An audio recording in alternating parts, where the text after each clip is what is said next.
I want to introduce tonight's speaker, Mike Weber. Mike is a popular returning speaker for the museum, and he has a long history and love of Cornwall. As a child, he collected rock and mineral specimens from in and around the waste rock piles, and that led him to the study of geology.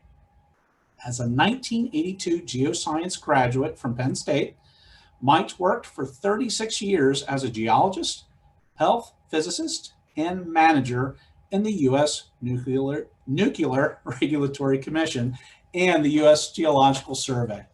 After retiring from federal service, he returned to Cornwall Furnace, where he serves as a guide and researches the history of mining and geology at Cornwall and similar deposits in Pennsylvania. Mike was also our 2020 Volunteer of the Year, and is in the process. He had written a book called Always More Production about the history of the Cornwall division of Bethlehem Steel. We have a group of people that are currently working on getting that book published and hopefully out into the public by the end of the year. So Mike's been here before. He's given great presentations. So please welcome our speaker, Mike Weber. Well, thank you very much, Mike. And also thanks for the opportunity to be selected as the Volunteer of the Year. It's an honor to be recognized, and it's quite a privilege for me to work along with you and others at the Cornwall Iron Furnace.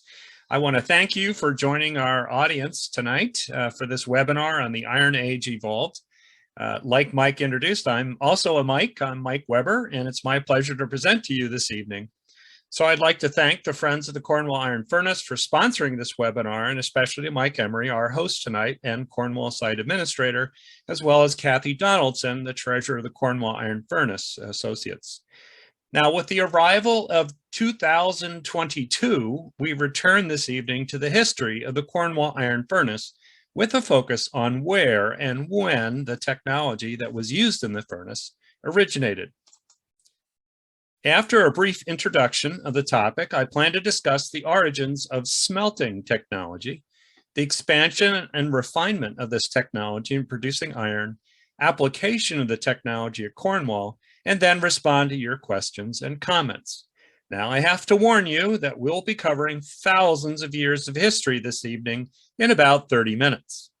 In addition, throughout my presentation, I will refresh you on some ancient history that you may have learned, a few years ago. Besides covering lots of history, this topic can become very technical very quickly, and I will attempt to keep my explanations rather simple and minimize using jargon. When I reference temperatures, I will use both Fahrenheit and centigrade. And by the end of my presentation, I hope that you have a deeper appreciation for the technology on display at the Cornwall Iron Furnace. I am making my presentation this evening consistent with the vision of Margaret Coleman Freeman Buckingham.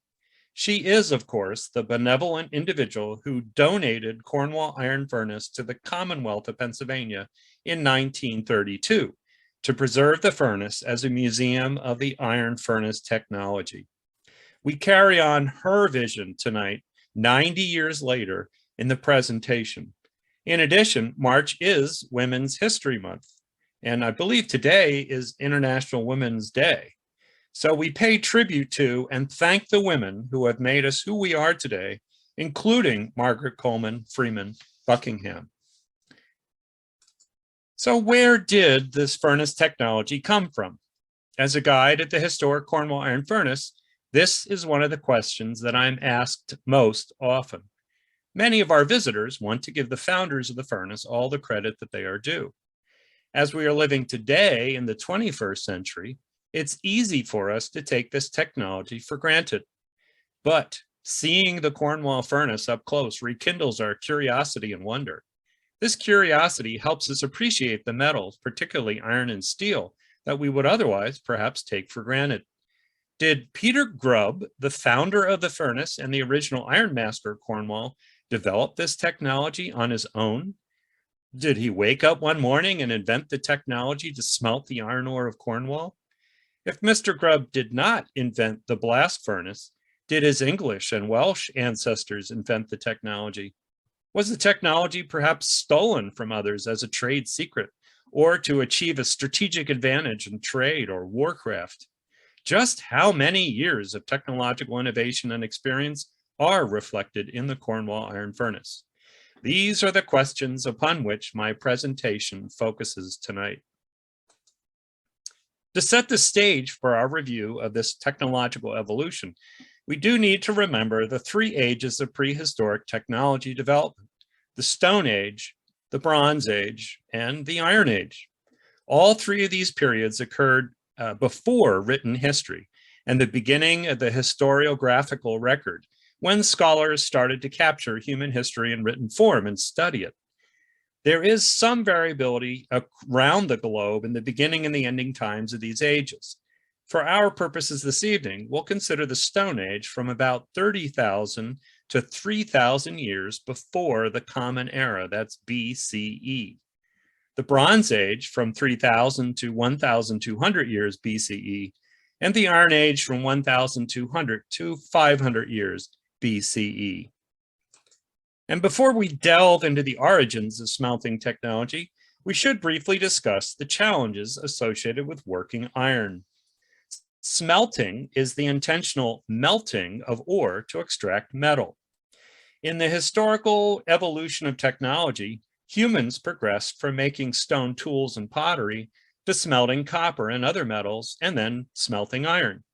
So as you see on this slide, iron is one of the most abundant elements in the Earth's crust at about 5%, or 50,000 parts per million. Iron is much more abundant than other metals like copper at 70 parts per million, lead at 16 parts per million, or tin at 2 parts per million.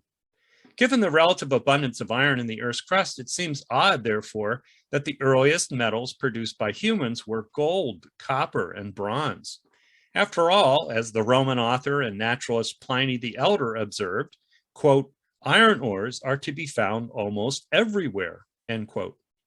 The problem with iron is that iron has a relatively high melting point at 2,800 degrees Fahrenheit or 1,538 degrees centigrade.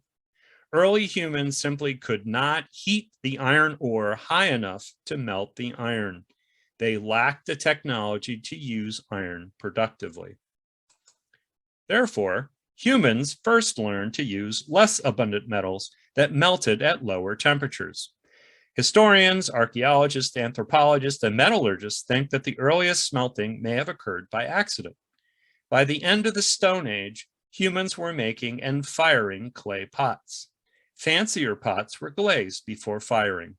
If the glazes contained copper compounds to add color, and the conditions in the kiln were just right, firing of these clay pots may have produced small balls of copper metal.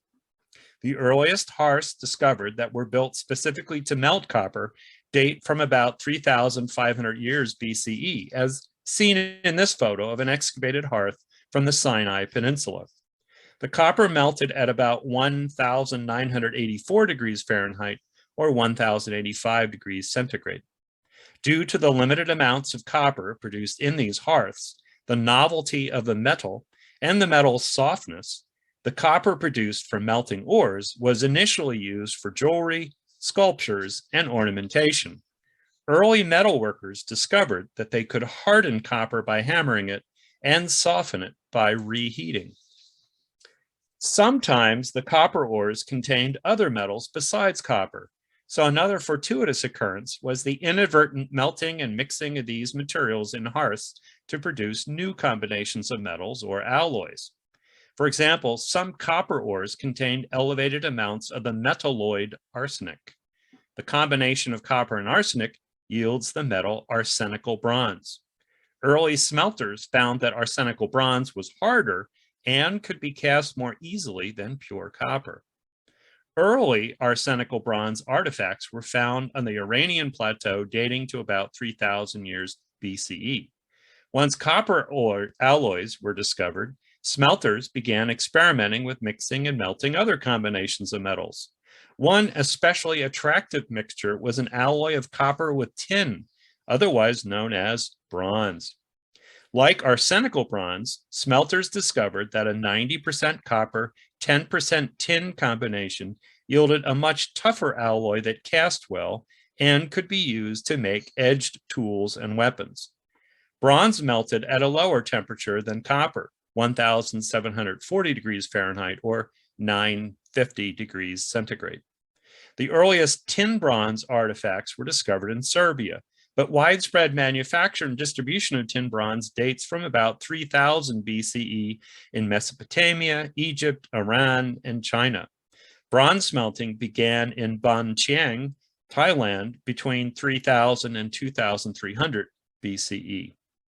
Some copper ores also contained iron oxide, and that helped the ores to melt at lower temperatures. Melting of these ores in a specially constructed and operated hearths may have produced some of the first samples of a newly discovered metal, iron. However, most of the iron was likely discarded in the slag from the furnaces that produced copper and bronze. Now, societies who possessed bronze weapons and tools quickly realized an advantage. The bronze metal was both harder and tougher than other metals like copper, and could be sharpened to produce edged weapons like the bronze swords you see here in this picture. This recognition likely created one of the earliest arms races as communities sought to use this advantage in subduing their enemies. However, as they sought more bronze for tools and weapons, these communities quickly discovered that tin was much rarer than copper, and copper and tin ores seldom occurred together. Hence, the need for bronze required an expansion of trade routes. For example, the Phoenicians traveled the length of the Mediterranean Sea to acquire tin from ores in the Balkans and Spain. Romans expanded their quests to mine the tin ores in Cornwall, England, and on islands off the English coastline called the Cassiterides. The Bronze Age came to a rapid conclusion in about 1200 BCE, but historians are not sure why.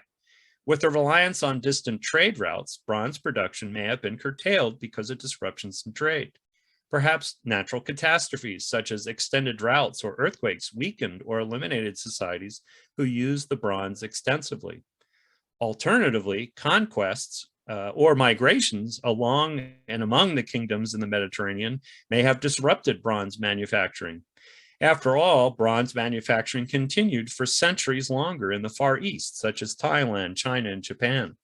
Or perhaps the arrival, fabrication, and distribution of wrought iron prompted a transition away from bronze. The Iron Age began when the Bronze Age ended in about 1200 BCE.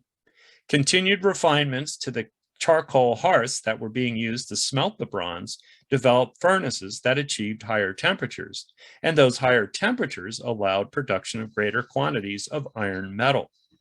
With the greater availability and production of iron tools and weapons, iron workers began experimenting with different techniques to make the iron stronger and to keep the edges sharper for longer periods. These included steeling the iron by hammering, quenching in water and oil, and carburizing the iron by heating it in charcoal using a variety of techniques. Early iron workers discovered that they could produce steel from iron by adding a small amount of carbon, up to about 2%. Steel typically has less carbon than cast iron, but more carbon than wrought iron. You can see in this combination of pictures the evolution of the hearth technology by comparing a simple copper hearth on the left side of the slide with the cartoon, the picture of the bloomery hearth on the right. In the copper hearth, a small amount of metal is produced through roasting the ore using a charcoal fire that relies on natural air circulation. In the bloomery hearth, air is intentionally blown into the fire near the base using an air funnel, or tuyere in French, connecting to a bellows, or in some cases, enhanced natural draft. Ancient Egyptian and Chinese metalworkers used bellows to blow air into copper and bronze hearths, so this technology was well established by the beginning of the Iron Age. Some early furnaces without bellows were constructed on the side slopes of mountains with sustained winds, or the workers channeled the air in tunnels that directed the air into the furnaces. In addition, making the furnace or hearth taller allowed better use of the rising heat to achieve an earlier start of the chemical reactions that occurred during smelting, before the ore falls downward into the part of the furnace with the highest temperatures. Notice in that cartoon on the right how at the top of the furnace, the temperatures are about 500 degrees centigrade or 932 degrees Fahrenheit. And at the bottom are 1300 degrees centigrade or 2370 degrees Fahrenheit. The Hittites began smelting iron in the eastern Mediterranean region before 2000 BCE, perhaps as early as 3000 or 5000 BCE. However, metal workers around the Mediterranean preferred initially working with bronze compared to iron for several reasons. First, they did not understand iron working as well as they did bronze. Second, iron was not all that much harder than the bronze. And third, the extraction of tin and copper from ores was easier than extracting iron from the ores because that required higher temperature hearths. As metalsmiths began to work more with iron, however, they gradually began to recognize iron as a superior metal for tools and weapons. So iron replaced bronze as the preferred metal in the Near East around 1200 BCE. Early ironworks emerged in locations around the world, ranging from 1500 BCE in the Middle East and Africa, 1300 BCE in India and China, and 900 BCE in Central Europe in the Hallstatt civilization in Austria. Some archaeologists have even projected much earlier development of ironworks in Africa, as far back as 3600 BC in Niger and Central Africa. It is unclear whether these civilizations developed the technology on their own by extending existing smelting technology, or alternatively, obtaining the technology through trading, migrations, conquests, or even espionage that may have transferred the technology to societies around the world. It's interesting that the ironworks developed around the globe over a span of about 600 years, and that civilizations in Africa, Central Asia, and Far East Asia developed these technologies so early. That's a lot different than some of us may have learned in our history classes a decade ago, which focused more on European cultures. In addition, note the absence of ironworks in the Western Hemisphere. Although the civilizations in this part of the world were also technologically advanced, most of their metalworking involved gold and copper, with only minimal working of iron, and most of that iron came from meteorites. Although I recognize this slide is a bit busy, it depicts in greater detail the evolution of iron technology from about 1500 years BCE on the left through 700 years CE or Common Era on the right. And it's depicted in the areas of the Near East, Europe, Africa, India, and China. Similar iron technological evolution occurred in other portions of the world, such as Japan, Korea, and Thailand. You can also see how the iron technology evolved globally and was not concentrated in any particular culture or region of the world. Reading from the left to the right, you can see the iron technology evolving from simple and small-scale iron forging using primitive hearths to iron bloomeries, and then finally to blast furnaces that melted the iron. In addition, water power was introduced along the way to aid in iron manufacturing.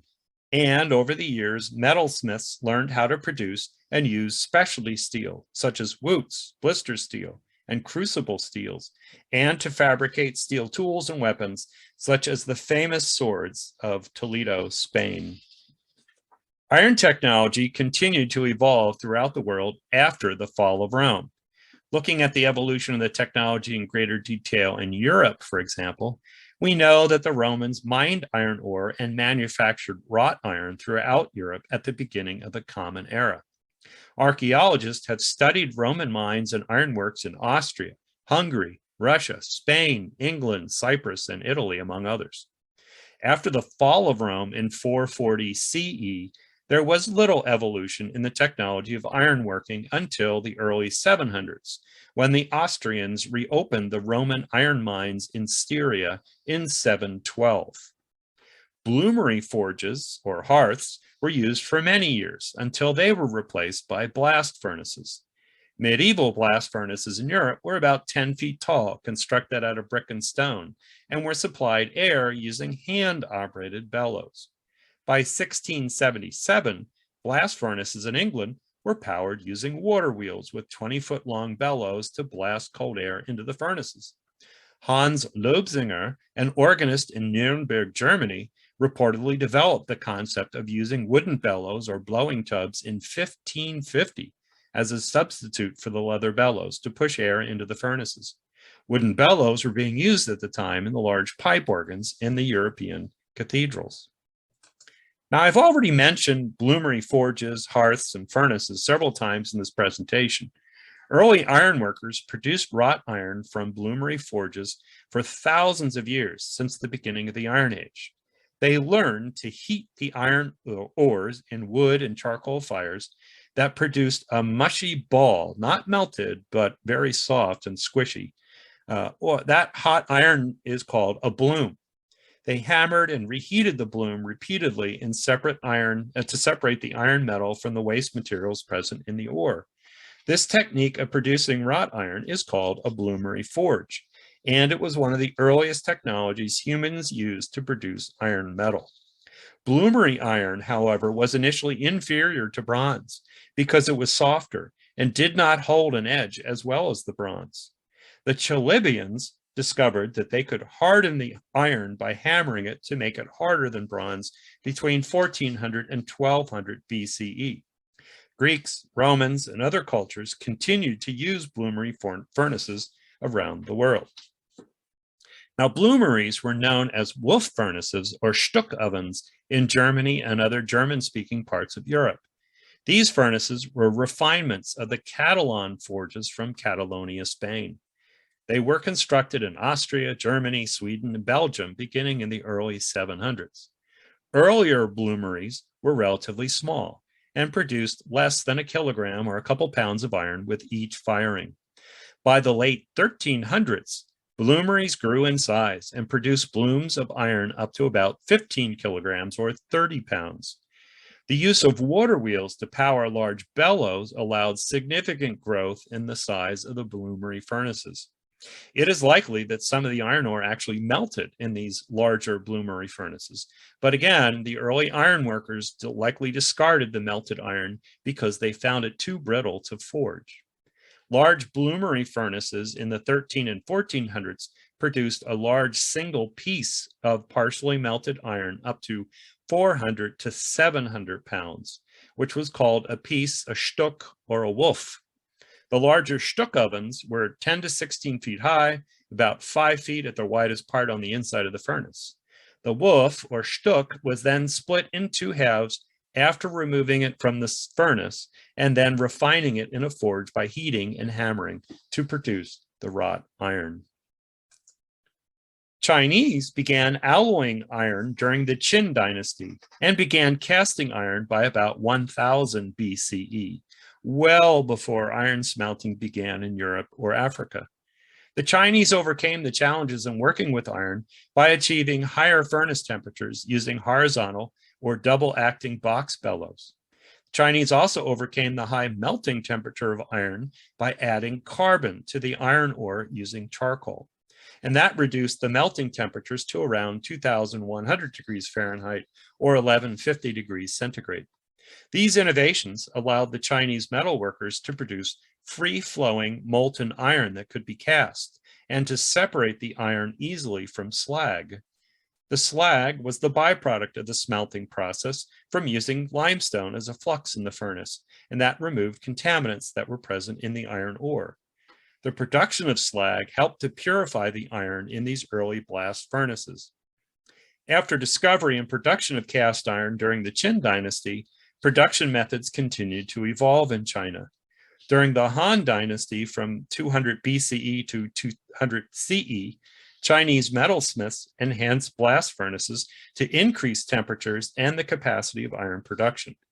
For example, clay hearths discovered near Tsengzao were operated as blast furnaces and were about 12 feet long, 9 feet wide, and 9 feet high. The furnaces were charged with iron ore, charcoal, and limestone and produced several tons of cast iron each day. and that cast iron was poured into molds and made into iron pigs. By about 1000 CE, the furnace designs in China evolved quite similar to the design of the blast furnaces that were developed in Europe about 500 years later. You can see an example of these furnaces in the diagram on the right of this slide from Song 1. Going back to Europe, by the early 1300s, Stuck ovens evolved into blast furnaces by increasing their capacities, extending the height of the furnace stacks, and enlarging the size of the bellows. These enhancements began in central Sweden in the latter portion of the 12th century or the late 1100s, as you see in the picture on the left. Carbon age dating confirms the age of these early blast furnaces. And the one that's pictured there is a renovated or recreated furnace, not an original furnace. A blast furnace technology then spread to the Rhine provinces in the late 1200s and early 1300s, including France, Germany, Switzerland, and Belgium. An early blast furnace is reported in 1340 at Marche-les-Dames in Belgium. Another blast furnace at about the same time in the Thuringian Mountains in Germany was described as 24 feet high with a diameter of 6 feet in its widest part. Blast furnaces came to England in the 1400s after the technology developed and spread across continental Europe. Blast furnace technology was likely transferred from France to England in about 1490. However, it is possible that the Vikings transferred the technology to northern England much earlier. By 1540, the blast furnace operated in the Forest of Dean in England and was 15 feet high and 6 feet in diameter inside the furnace. Another furnace was described in 1680 as having a stone stack of 24 feet square at the base with a height of 30 feet, an internal diameter up to 8 to 10 feet, and 2 bellows that were powered using an overshot water wheel. This furnace sounds very similar to the furnace at Cornwall. The earliest successful multi-purpose ironworks in the American colonies was established on the Saugus River near present-day Boston in 1646. These works included an early blast furnace, pictured here, which was one of the first in the American colonies and was similar in design and function to the blast furnaces operating at the time in England and elsewhere in continental Europe. In addition to the blast furnace, the Saugus works included a finery forge, a rolling mill, a slitting mill, a shear, and a 500-pound trip hammer. The works were powered using 7 large water wheels that were located on the Saugus River. Today, portions of these ironworks have been reconstructed at the Saugus Ironworks National Historic Site. You may recognize some of these illustrations of the Saugus blast furnace from your visits to Cornwall Iron Furnace, thanks to the sharing by the National Park Service. The Saugus blast furnace was fueled using charcoal, but the furnace used bog ore or limonite as the source of the iron. Because of the lack of local limestone, the ironworkers at Saugus mined the igneous rock gabbro nearby to use in the furnace as a flux. Saugus Ironworks produced about a ton of cast iron daily during the 30 weeks or so that the blast furnace operated each year. Although the ironworks produced a reasonable amount of quality cast iron, iron pigs, and wrought iron, the Saugus works closed around 1670 as a result of the high cost of skilled labor, financial mismanagement, and, believe it or not, litigation.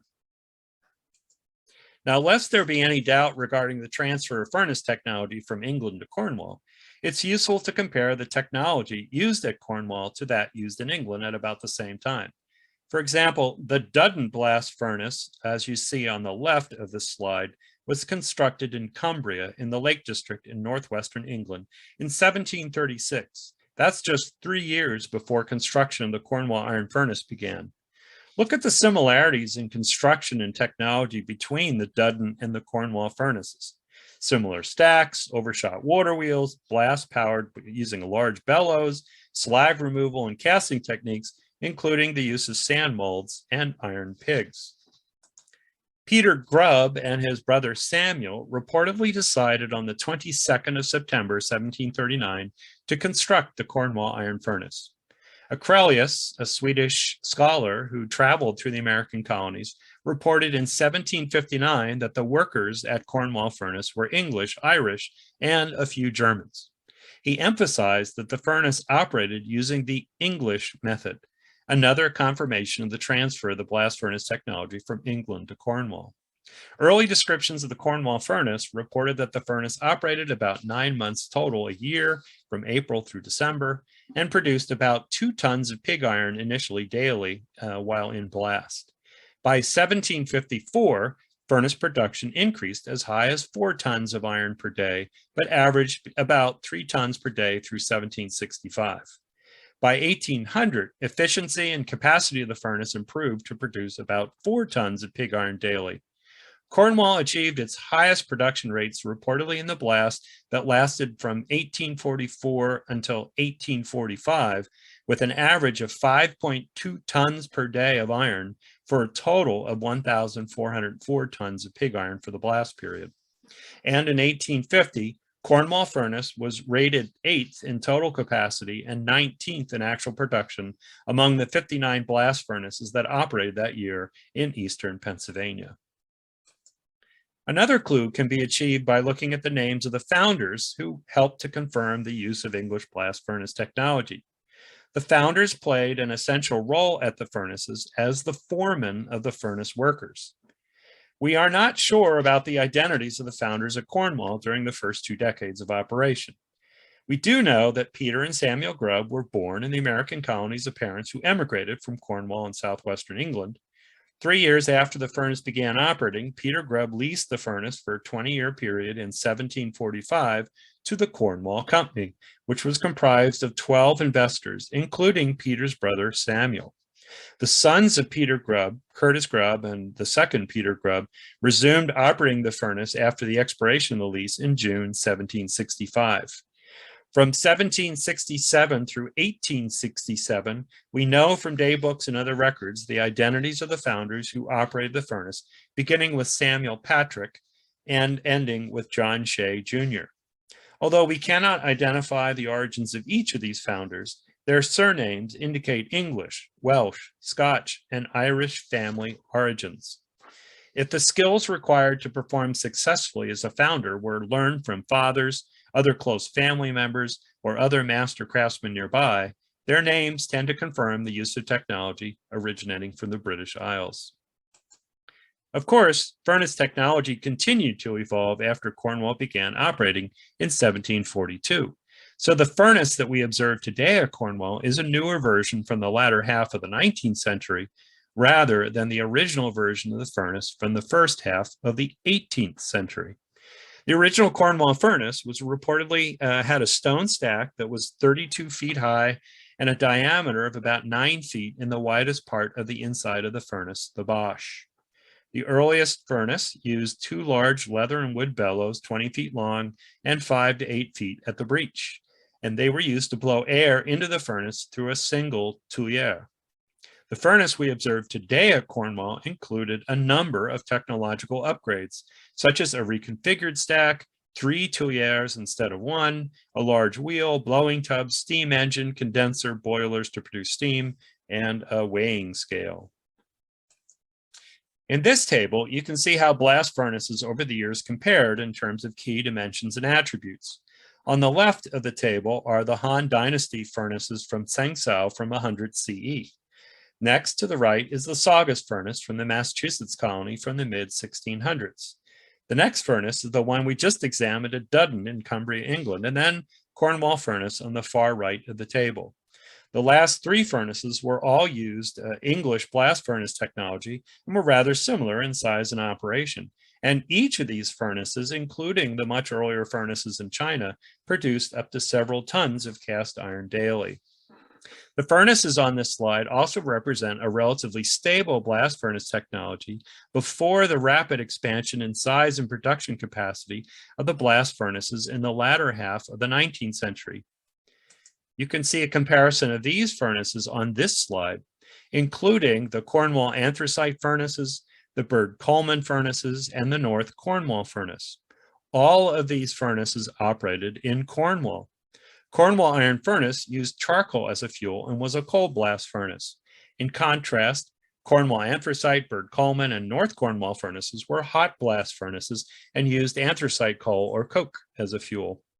Note the dramatic increases in the size of the furnace stacks in comparison, and in the increase in production of iron from several tons a day to more than 120 tons per day. The technological advances reflected in the last three sets of furnaces heralded the end of the economical operation of the Cornwall Iron Furnace, and operations at the Cornwall Furnace concluded in 1883. I should note that in 1880, Oxford Furnace in Oxford, Warren County, New Jersey, tied Cornwall as the oldest operating furnace in the United States. Oxford Furnace converted to anthracite as its fuel source in 1880 and went out of blast shortly thereafter in 1882. Consequently, Cornwall Iron Furnace earned the status of the oldest operating furnace in the United States, and that is until Cornwall went out of blast on February 11th, 1883. In summary, the technology that we observe today at Cornwall Iron Furnace evolved over about 5,000 years. The technological evolution began with the smelting of copper, followed by bronze, and then primitive ironworking. The technologies used to produce wrought and cast iron continued to evolve over the next 3,000 years into blast furnaces that melted the iron from ore and produced cast iron. Peter Grubb adopted the technology being used at Cornwall at the time to construct and operate the Cornwall Iron Furnace beginning in 1742. So next time you visit Cornwall Iron Furnace, please take note of all the technological innovations that you see. And as you look at the furnace, remember, you are observing over 5,000 years of technological innovation. We owe a debt of gratitude to our ancestors who developed and refined this technology over the millennia. I want to thank you for your attention and for the opportunity to present this evening. In case you're interested, I listed the references on the next slide that I used the most in conducting the research for this presentation. I would also like to thank the friends of the Cornwall Iron Furnace, and especially Mike Emery, site administrator and tonight's host, and Kathy Donaldson, the treasurer of the Friends, and our webinar host behind the scenes. And now I would be happy to answer your questions or listen to your comments. Thank you.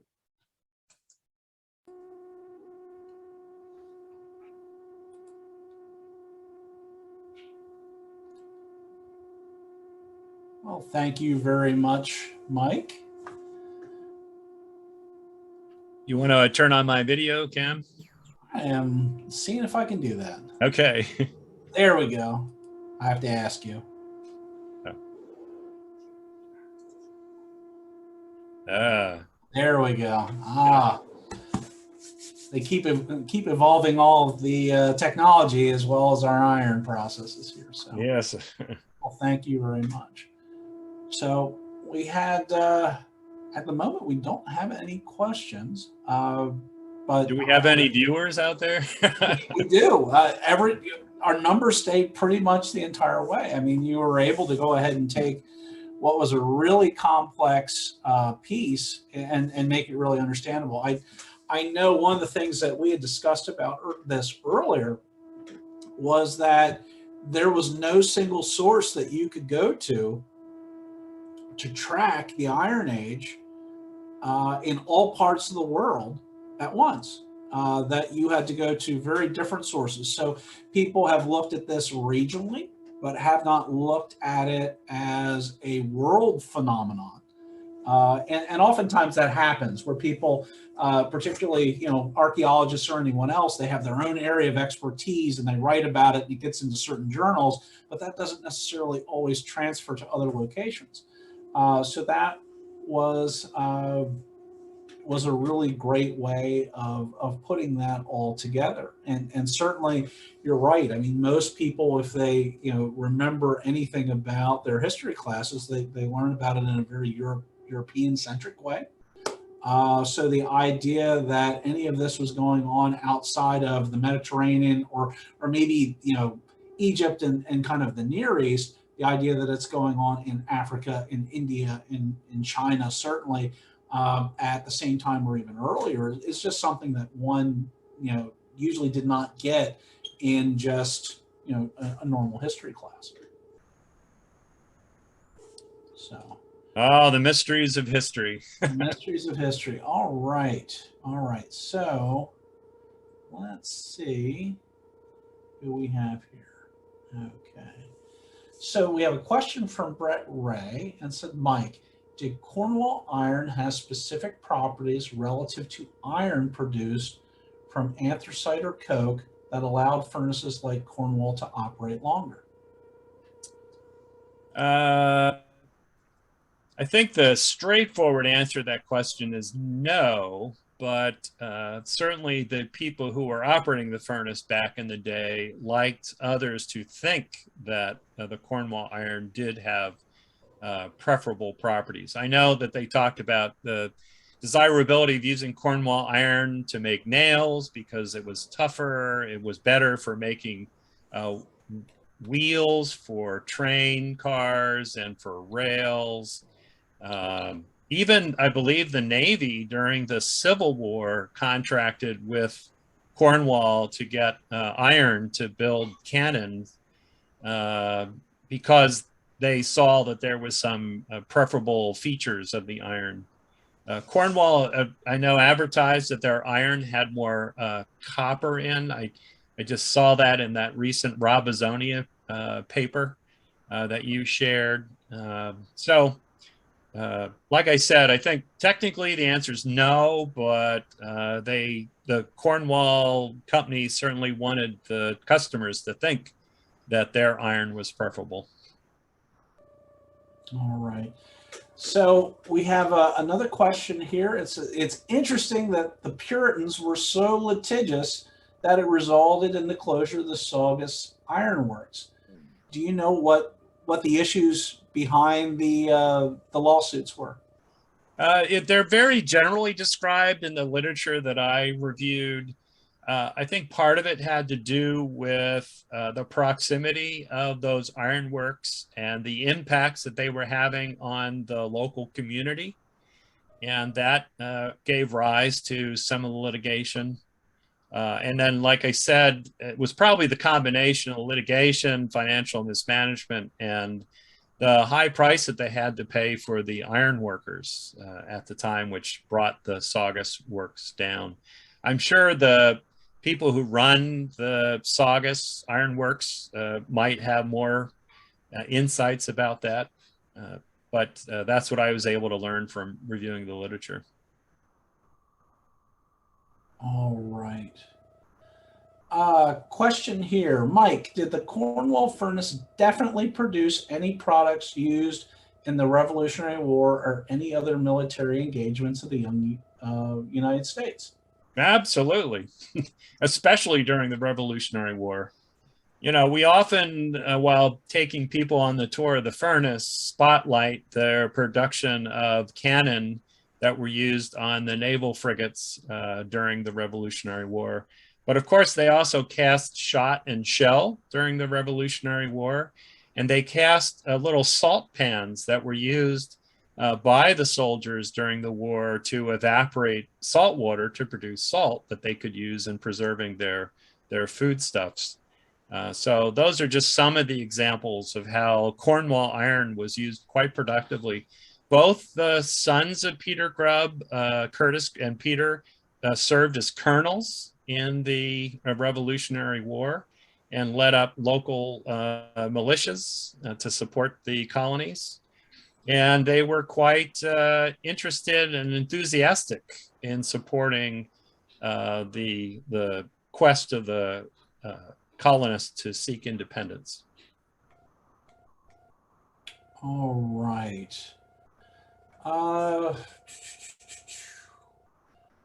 Can you talk a bit about how iron was first discovered at Cornwall?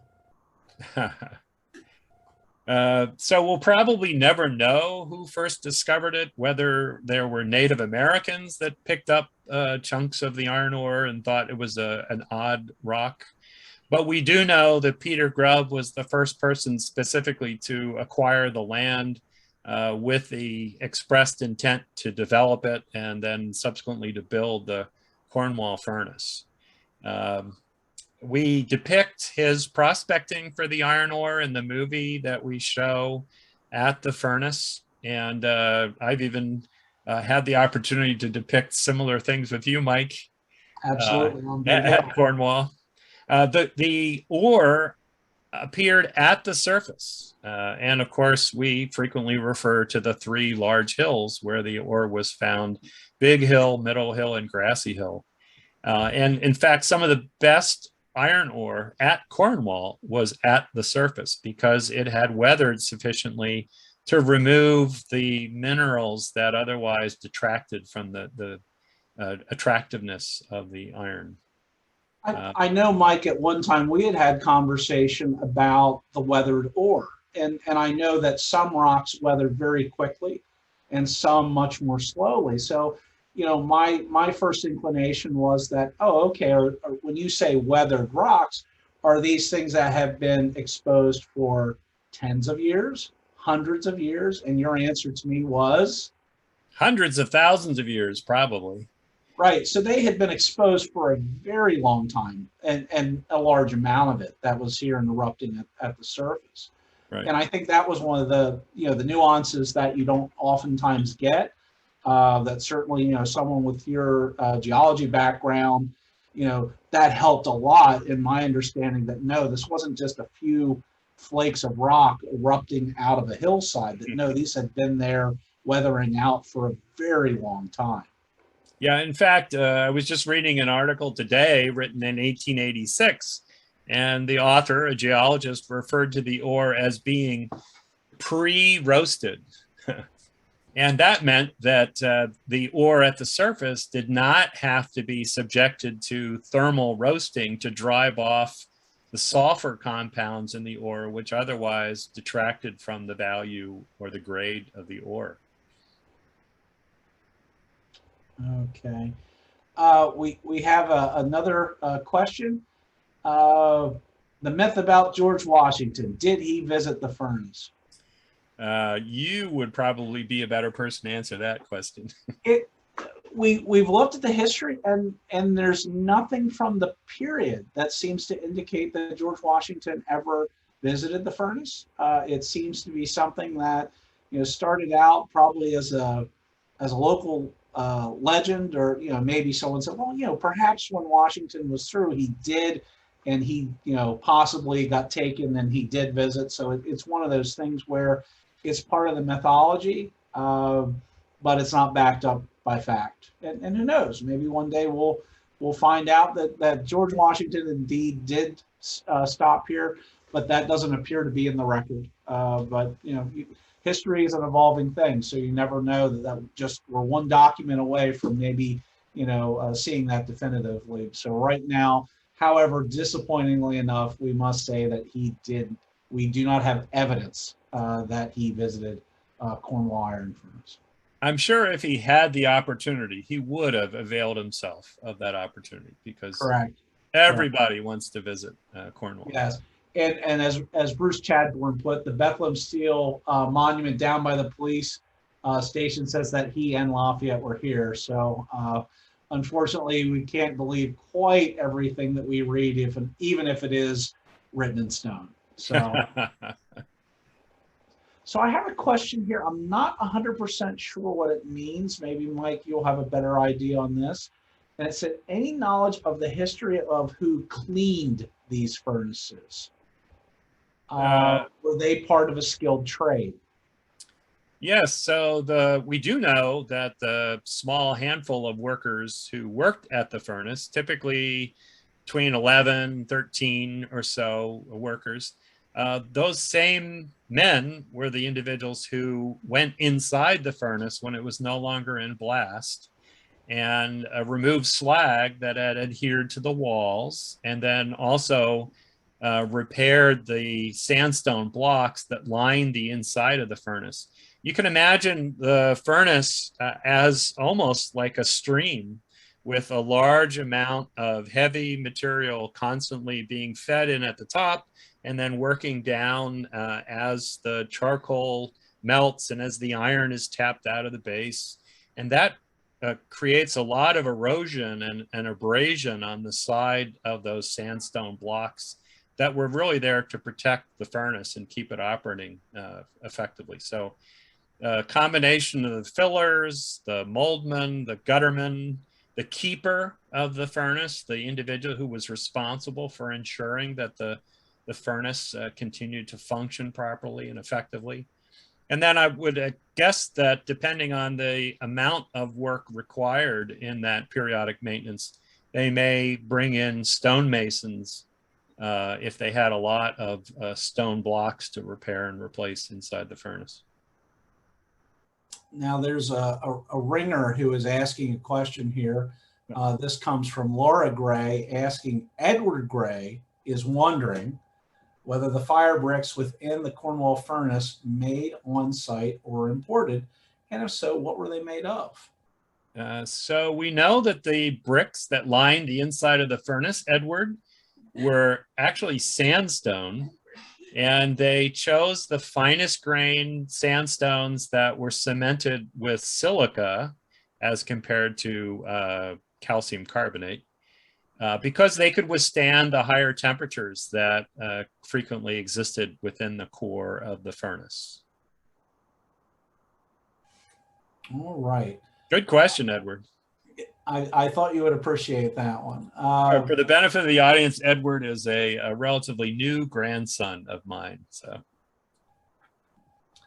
it's amazing what a mother can, get out of a young one in order to, know what their wants and needs are. So we thank that.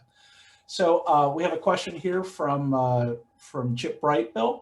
How many people were involved in making the charcoal and transporting and storing it? Oh, a lot.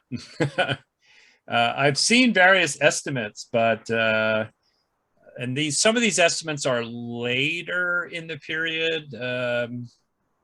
Perhaps the mid 1800s, when the charcoal production capacity or the furnace production capacity had increased, so they had to feed more charcoal into the furnaces. Anywhere from 50 to 70 people may have been involved in cutting down the wood, and then a couple tens of men hired as colliers to actually produce the charcoal. Now, when the furnace first started at Cornwall, it would have been a smaller number, perhaps a half to a third of that number, but it gives you an idea of the range of the numbers that would have been required to make the charcoal. And making of the charcoal was the most expensive part of the operation of the furnace. I don't know if you wanted to add to that, Mike. Yes, the only other thing I was going to say, I know that in the Dewey Bernard material in the 1930s, he was going around and he interviewed some of the workers, the retired workers, that had been working here 50 years earlier. And almost all the ones that he was talking to, they were Teamsters. And it looks like they were involved, not only, moving product, but also moving charcoal back to the building. And that, again, was something that, at some of the records I've seen, dozens and dozens of people that are hired at different times that are cutting down wood, and the books will actually have their name, how many cords they cut, and then the amount. And also involved with that were some of the enslaved African workers that were here that were cutting wood, and also indentured servants, because it's interesting when you look at the records, it has how many cords they've cut, but it doesn't have, how much it's accounting, how much is going to go for them to get paid for the cords. And that had always been the largest part of the workforce. It took, as Mike said, so much labor in order to process trees, taking them down and then reducing that to charcoal and then bringing it to the site. And Chip Brightbill asked, so more charcoal workers than actual iron workers? And the answer is yes, by a fair amount. Absolutely. I know Hopewell has kind of a workers chart where they show, almost a pyramid showing, the founder of the iron master at the top, but at the very bottom of that pyramid, by far showing the most workers, are the people that are dealing with the manufacture of charcoal, from woodcutters to, colliers to teamsters that are then hauling that to the furnaces. I think it's instructive to remember that the Cornwall plantation grew to the size of almost 10,000 acres at its largest size. And then on top of that, some of the charcoal was produced off of their property and sold by contract to the furnace. When people visit the furnace, we often remind them that when in blast, the charcoal furnace at Cornwall consumed about an acre's worth of wood converted to charcoal every day that the furnace was in blast. So that just speaks to all the effort that went into producing the charcoal to keep the furnace operating. Which is a good point, because a lot of the areas that you spoke about in this presentation, in the old world, had many, many other things that were demands on the trees that were there. So even though, you had early laws that wanted to prohibit the making of manufactured goods in the colonies, the idea that one could go ahead and process iron as pigs or as raw material to be sent back over, they were okay with that, primarily because there were issues as far as making charcoal, but also in places like England, as early as around 1700, they've made this transfer over to using mineral coal, or what we consider coal today. So there were advantages, and even by the time that Cornwall goes out of blast in 1883, charcoal is no longer being made so much locally here; it's being imported in from other parts of the Commonwealth that had not been deforested. So I think that is going to conclude us for this evening. So thank you very much, everyone, for joining us. So I especially want to thank Mike Weber for his presentation, and for Kathy Donaldson, who, by the way, is our 2021 Volunteer of the Year. So we have, both our most recent Volunteers of the Year here. So thank you very much, Kathy. Thank you for helping with our virtual talk then this evening as well. I want to thank the friends of the Cornwall Iron Furnace who sponsored this program. If you or your business would like to sponsor a future lecture, please contact the site for further information. And of course, donations are always gladly accepted. And it's through those donations that we are able to bring you programs like this. So please join us for our next lecture next month, Tuesday, April 12th. And the talk will be about the story of telling the Cornwall story at Cornwall Iron Furnace. And that will be by Cornwall Iron Furnace Associates President, Jim Polzinski. So I hope you can join that. So that's going to really talk about how the story of Cornwall has been told over time and how that's changed. Not only a little bit about the story, but the methods in which we have told that story. So it'll really be a nice look back on the history of, again, storytelling here at Cornwall. So just a reminder, if you're, now that the weather is getting nicer, that the museum is open to the public for tours now on Friday through Sunday. If you happen to come on Friday, the gentleman, Mike Weber, gave the presentation tonight, is oftentimes the guide. So if you want to meet Mike in person, come on a Friday, and more than likely that is who will take you through the furnace and explain this really wonderful treasure that we have here in Cornwall. So if you want also further details about any of our upcoming programs, please check out our website or Facebook, and always calling the site is a good way of connecting with us and getting most recent information. So I wish everyone a good night, and please stay safe, and hope that you can join us again for another one of our virtual talks.